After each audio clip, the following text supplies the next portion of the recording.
Hello again, and it's time for another project. It's that time of year, so we might as well make one. It's going to be a nice Merry Christmas plaque sign. I'm going to route it out on 12mm plywood. Now, I've used plywood before, and it does route out okay, as far as I'm concerned. You might get the odd little void in the side, but we can soon fill that in a bit of wood glue, wood filler, or anything like that.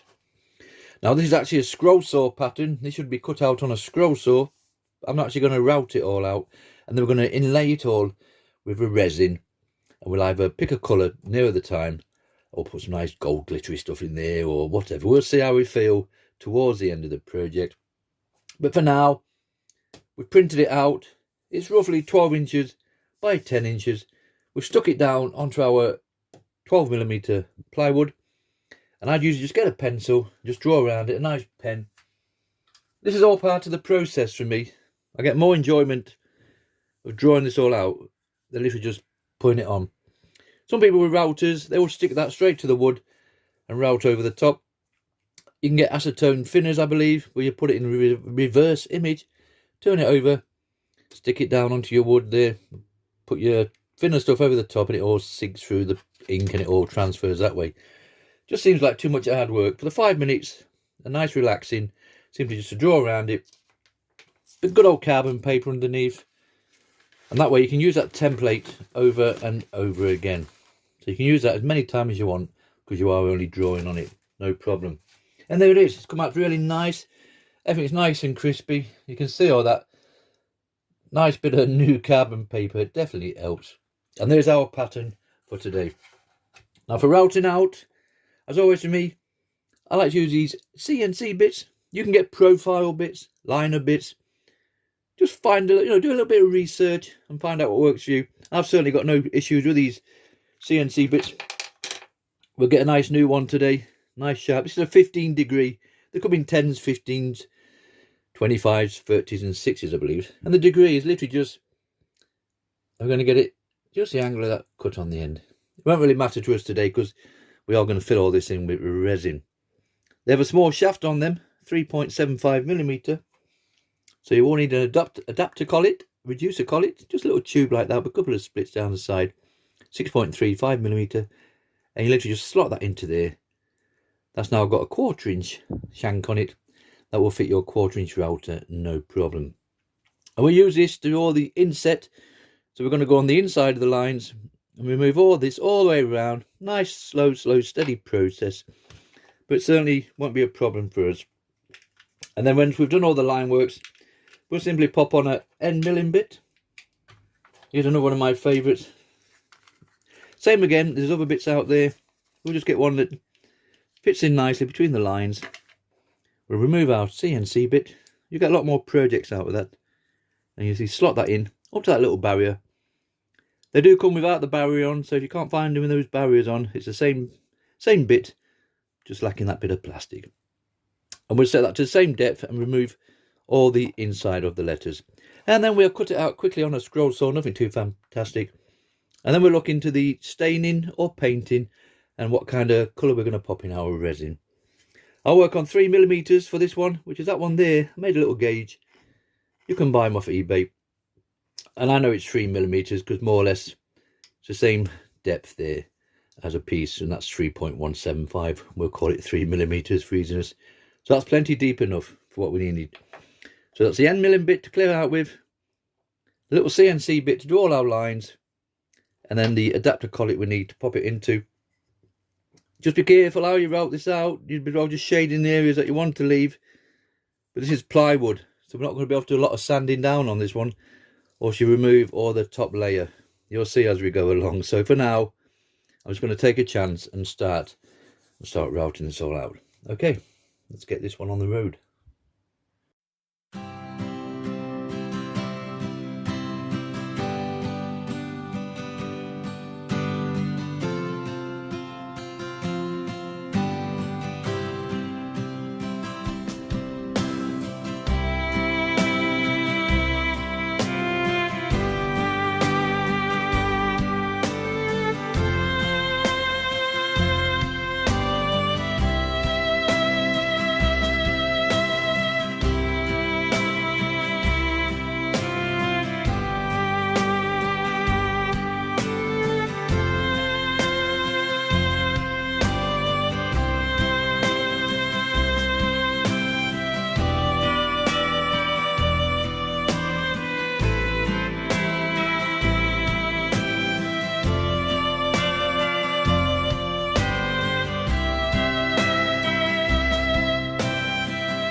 Right, you can see from that we've gone all around the lines, just inside the lines, remember, so we've gone either side, so all that lettering's more or less done now. We can just about make out the pencil line. We'll sort all that out when we're going with our end milling bit. So that's it for the CNC bit. We'll get a lot more projects out of that, so it's just a simple case of removing that. We'll definitely pop that to one side.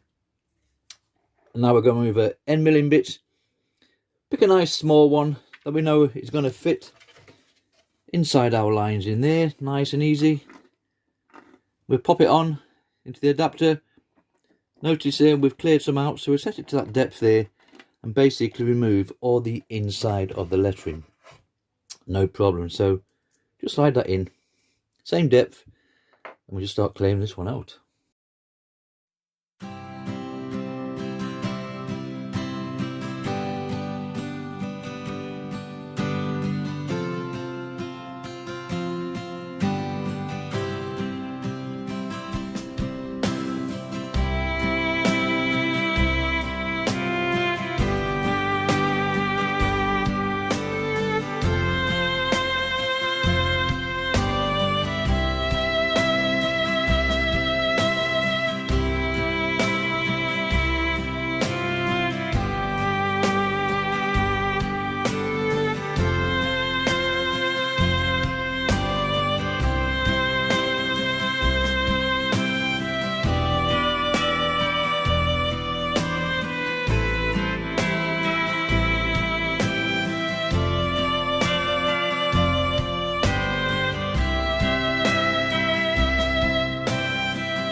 Right, we've made it all the way round with those end milling bits.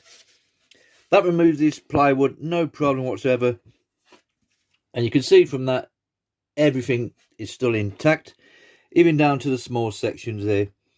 I have used plywood before on more delicate pieces, and you might get the odd bit chipping off now and again, so you've got to really take your time. But I would say plywood routs out really nice, and this is 12mm thick. And remember, we set the router bit about 3mm, just took over the first 2 layers. There's actually 7 compressed layers here, all glued and pressed together. We've gone about 2, and that's given us a nice clean finish there. All the swirls are still intact, everything's still nicely done. I will go around with a little bit of sandpaper with this. Normally I'll use a Dremel and some engraving bits just to clean it out, but there is no need for that. You can see it's all nicely ready, and we are going to inlay this with resin, so we obviously don't need to concentrate on the bottom section. Now the only thing with plywood, if you were going to put paint in this, we can just literally just throw your paint in there, and then you'd want to sand it all down and get some nice crisp lettering. Just be careful with your plywoods.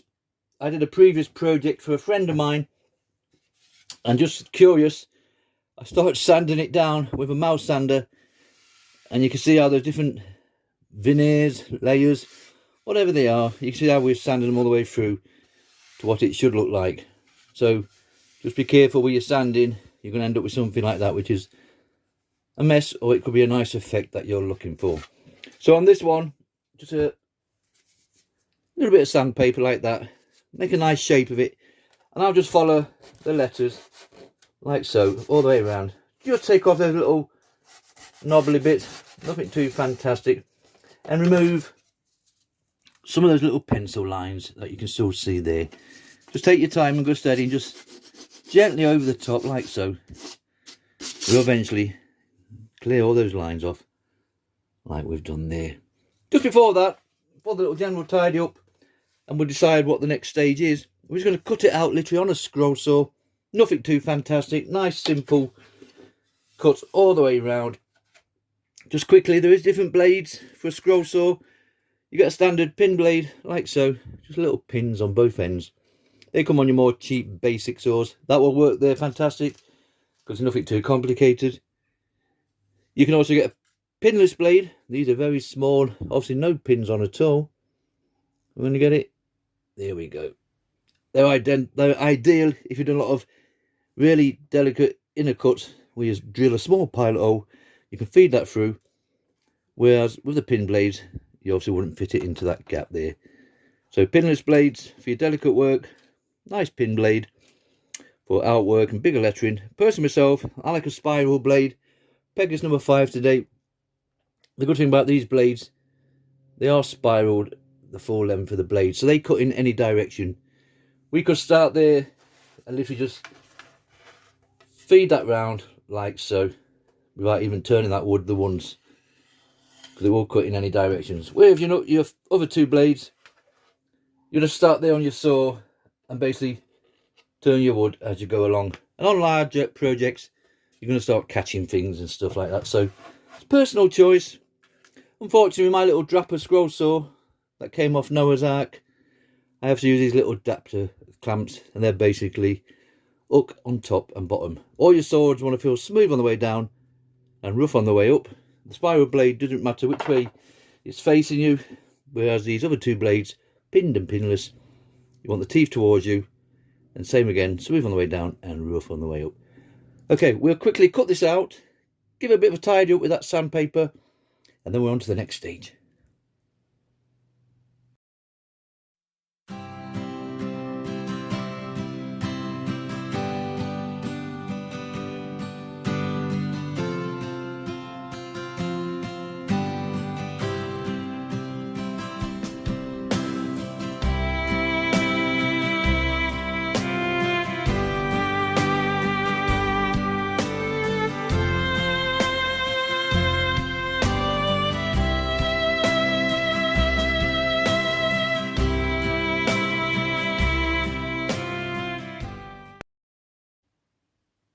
Right, that nicely cut out with the Pegas spiral number 5 blade, as you can see from that.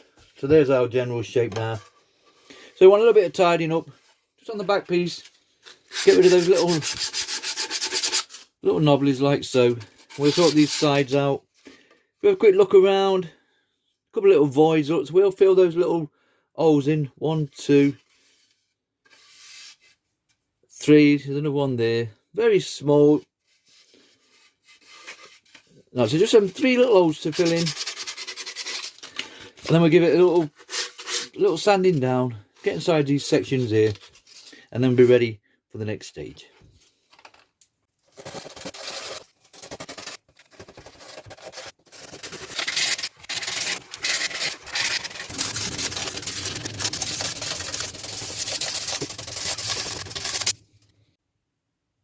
Right, that's enough general tidying up and sanding down for me.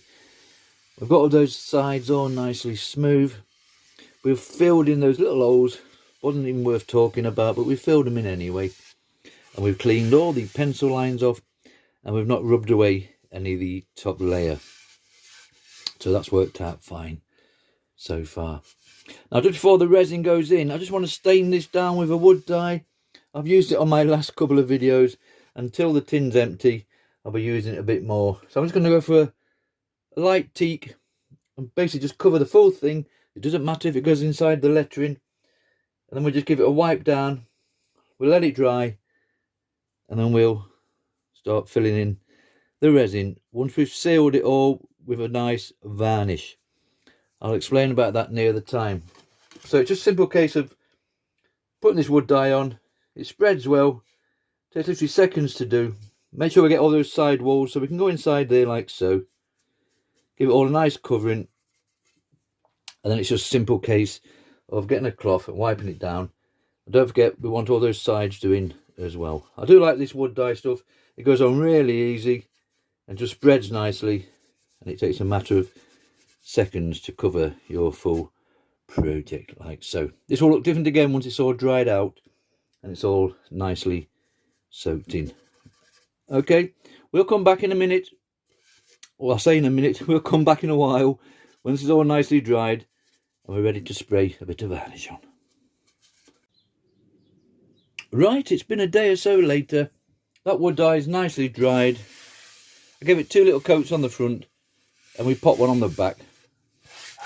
And I'm happy enough with that. That's just a nice shade, and it will look darker again once we put our varnish on. And if you check out the original hardwood, you can see the difference in colour there. And that's obviously a lot better than just having plain boring wood like so. So next stage for me is just going to spray this with some nice varnish. 1, I do like a nice shine on the wood. And 2, it's just going to help seal any of these routed out areas. Could be all putting resin in or paint. You just want to seal inside. There is proper wood sealers you can purchase. I just find a bit of spray just helps it along its way. And hopefully once we put all the resin in, we're going to fill it to the maximum, right to the level if we can, because it will slightly dip in when it cures as resin. And that's hopefully will be the finished product, because we've already sprayed the varnish on. If we find it's dipped too much, we might even do a flood coat and just cover the full piece with resin, but that's only plan B.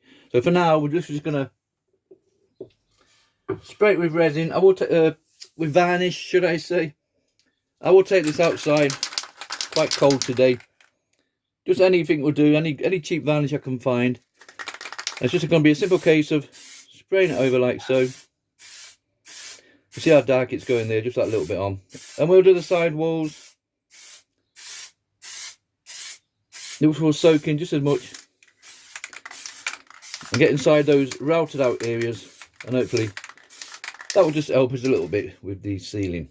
Okay, we'll let this dry. And I'll put another 2 or 3 coats on. No sanding in between. I can't be bothered with anything like that. And then when we come back, it'll be resin time. Right, you can see from that, we've got a nice enough shine with that little spray. And that's just enough for sealing everything and hopefully reduce those bubbles that might just pop up from the plywood itself. So now it's just a case of popping in our resin. Now my partner originally wanted to go for painting this all red and putting glitter in there into the resin, make it really fancy. I'm just going to keep it nice and simple and just put black resin inside. Now the resin I like to use on this one today is a Vista one. So all your resin, epoxy resins are 2 parts. You have A, your resin, and B, your hardener. It's just a case of mixing the 2 together. These are 1-to-1 mixes, so whatever we use of the resin, we use exactly the same amount of the B, the hardener. Excuse me, that's your A. That one's your B. Some mixes are 2-to-1. This is a 1-to-1. Some mixes are by volume. You also get mixes that you mix by weight. So just beware. There's also deep pour resins. There's quite a lot to look at. What I like to use is these little party cups. Fairly cheap. And they come with little grooves on the side. And I've just marked up, pure guesswork on something like this for me. I've gone up 5 little grooves for the A, the resin. So we'll pop that in there. And obviously B, the hardener. I've gone up 5 little grooves with that. So it's just a simple case of pouring that into there, pour that into there, and then we just mix the 2 together. Now for coloration, I'm just using acrylic paint, just cheap black acrylic paints. You get dyes, inks, powders. I have bagfuls somewhere, something like this. I don't really use them anymore now. Just acrylic paints work fine for what I need. So I'll mix this up off camera. Remember, same amount of A and B. Then I'll just mix the 2 together. We'll drop in a bit of colour and then we'll start filling this in. Right, we've got our resin all nicely mixed up. Just a simple case now of dropping in some acrylic paint. I'd rather do a little bit at a time. You don't need a lot. Just enough to get us a nice black. Give it a nice good mixing round. And you've soon seen that changing like so. And we can put a little bit in, and if it just looks a bit thin, not thick enough, we can always add a little bit more. So that's about ready to go now, hopefully. We'll just put that to one side for now. Obviously we've got a small pieces to fill in around these areas here. We've got to chase it around these little thin sections and some really small ones in there. So what I like to use is a little cocktail stick. Well, I say little, it's an oversized one. And I'm just going to help feed it away. Now the way I do my mixing is with these cheap plastic party knife, forks and spoons. The way I do, because they have a little lip there, and that's enough for me to trickle that in to my project. People have used syringes before. You can actually suck the resin up and feed that in that way if you want to. I've tried that once, never again. And you can also get these pipettes, is it? Little plastic things. Get 100 for next to nothing. Cut the end off, and that will actually take some of the resin up as well. Then you maybe go around with that and feed it all the way in. I've tried that as well. That doesn't work for me either. So it's just a simple case of back of the spoon, trickle a bit in, go to different places. It will move slightly depending on obviously how thick it is and the temperature in the room and stuff. Have your gloves on, wear a nice mask, and you want plenty of ventilation.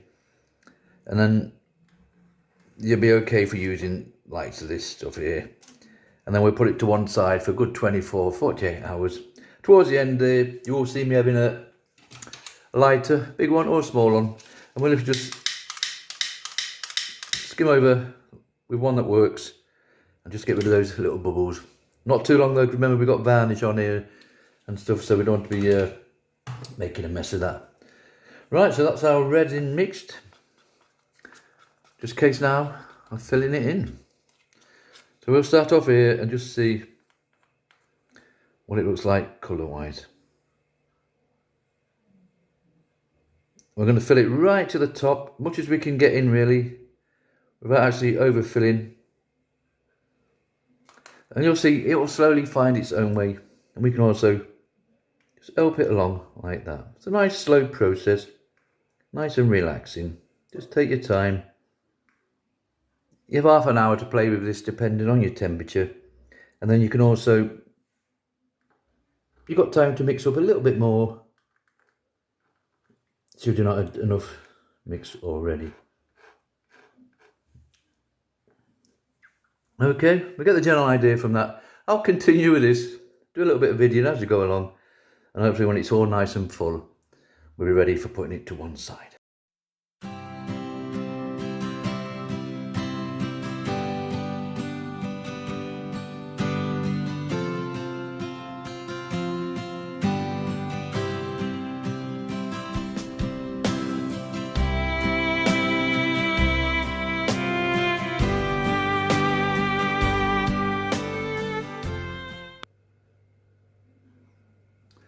Right, that's enough for me. More or less just got round. Did have to go and mix a little bit more, and it was going off a little bit too quick on me, so we had a little bit of a struggle, but you can more or less see from that we've got it all filled in. And that's just enough, so you can still feel the routed out areas once it's all nicely cured. As I've been going along, we get our little light, remember, we just skim across the letters. Don't hold it still for too long. We don't want to burn any of that wood, and that will just help you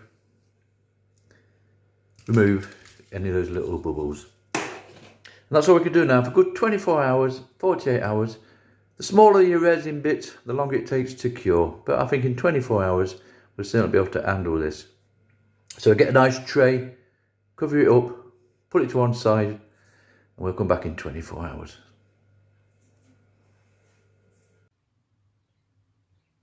Right, that's it. This little project is finished. It's literally 24 hours later, and you can see from that everything's nicely set. It's all nicely solid. We've not really had any major issues. The only thing, if anything, I wish I'd put a little bit more in. We've certainly got our concave effect there. Like I said previously, the resin will dip in the middle as it cures, and I think we could have got away just a little bit more there. At least you can still feel the routed out area. At one time I was going to do a flood coat, which is basically just pour resin over the old project and let it run down the sides, and it gives you a nice glass finish. Looks absolutely fantastic, nice and shiny, but obviously you won't be able to feel any of that because it would fill all these routed out areas at the same time. So for this one, I'm going to call it a day on this one. You can see from that we've got a nice little shine on it. The resin's set solid, no problem.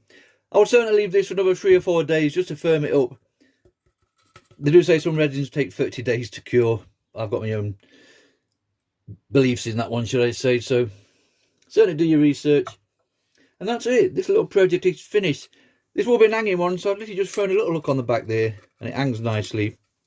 And that's it. We are done here. So it's on 12mm hardwood plywood. It comes in at 13 inches by literally just short of 11 inches. Aye, just a nice little fun project. We routed out all our lines with our CNC bits, remember? And then for the clear out, we use good old end milling bits. These are all eBay or Amazon. I will put the links in the description. And to get that nice teak staining, just a wood dye. And then we sprayed it all with a varnish first, just to give it that little bit of shine on there. You can just see that. And that also helps fill in any voids in the wood and stops less bubbling. We sprayed that with just any varnish that I can find on the day, no problem. And then we just inlaid it with Vista 1 resin mixed with acrylic black. And that's it. This little project is finished. Nice one for this time of the year. This is for our own little personal use, so I'm quite happy the way things have turned out. And as regards to routing on plywood, I certainly had no issues with that. And there we go. Thank you very much for watching.